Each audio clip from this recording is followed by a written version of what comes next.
Hey guys, we are on day 91 in our Bible reading plan. We are in the book of Judges, and we are going to be reading chapters 6 and 7 today.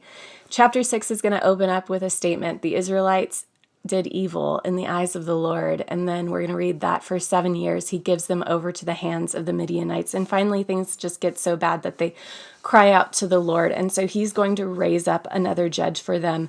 And the angel of the Lord visits a man named Gideon, who is hiding in a wine press, threshing wheat, which is not where they would normally thresh wheat, but he is hiding there so that the raiders don't come and steal his food. The Lord appears to Gideon hiding in the winepress and says, "The Lord is with you, mighty warrior."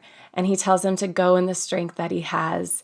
And Gideon replies, "Who am I to go? My clan is the weakest in Manasseh. I'm the least in my family." And then he brings an offering to the Lord, and the angel of the Lord consumes the offering and disappears. And Gideon realizes he has been meeting with the Lord, and so he builds an altar. And then the Lord calls him to go and tear down the Asherah pole and the altar that they have built in their town to Baal.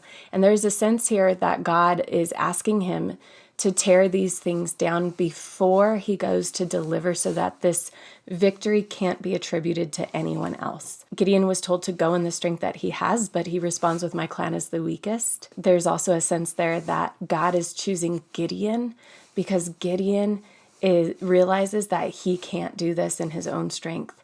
He needs the Lord. Israel can't do this in their own strength. They need the Lord. And so we're going to see this theme keep repeating itself throughout the story of Gideon and the Midianites here. Gideon is afraid. He takes 10 men at night with him because he's afraid that the townspeople will kill him if he tears down these idols.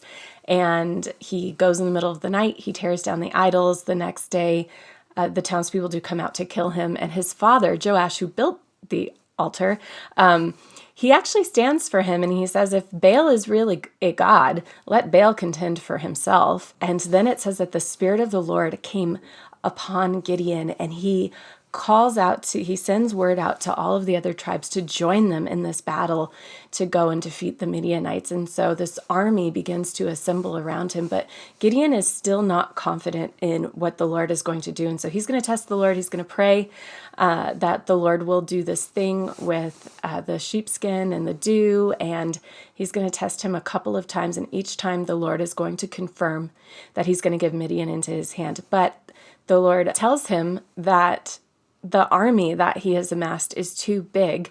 And so he dwindles it down to 300 men, 300 men who drink water by lapping it with their tongues out of their hands when they bend down to drink, are going to go in. And so there's just this sense, again, this recurrent theme. This is not going to be dependent on their numbers. It's not going to be dependent on their ability or their strength. It's going to be the Lord's battle and the Lord's victory. And the Lord tells Gideon, if you're still afraid, go down into the camp. And so Gideon goes down into the camp. So Gideon is still afraid. And he overhears a conversation between two men in the camp. And one of them had had a dream. And the other man, on hearing his friend's dream, replies, "This can be nothing other than the sword of Gideon, son of Joash the Israelite. God has given the Midianites and the whole camp into his hands." And with that, Gideon goes back. He divides the 300 men he has into 3 groups and surrounds the camp and tells them to do as he does, to follow his lead. He gives them trumpets and he gives them jars with torches in them. And they surround the camp. It says, grasping the torches in their left hands and holding in their right hands the trumpets they were to blow, they shouted, "A sword for Gideon, for the Lord, and for Gideon." And while each man held his position around the camp, all the Midianites ran, crying out as they fled. When the 300 trumpets sounded, the Lord caused the men throughout the camp to turn on each other with their swords, and the army fled.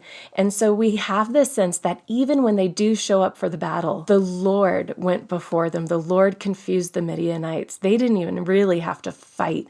This victory belongs to the Lord. There can be no doubt about it. Not some other God that they've been worshiping, not Gideon in his own strength. He's the weakest in his own clan, from the weakest family among the weakest of clans in the tribes. And so we have this deep sense that the Lord is going to show up and fight this battle for them on their behalf. He goes before him. The victory belongs to the Lord. And it just encourages me today that whatever we are facing in our lives, we don't fight those battles on our own. We don't have to face those situations by ourselves. We have a God who is with us, who has put his Spirit in us, who goes before us and fights on our behalf. We have Jesus who is interceding on our behalf to the Father. He loves us. He saves us. And all he desires is that we would seek him and put him above everything else, that his name would be above every other name in our lives. Hope that encourages you today. Keep reading. Stick with it, guys.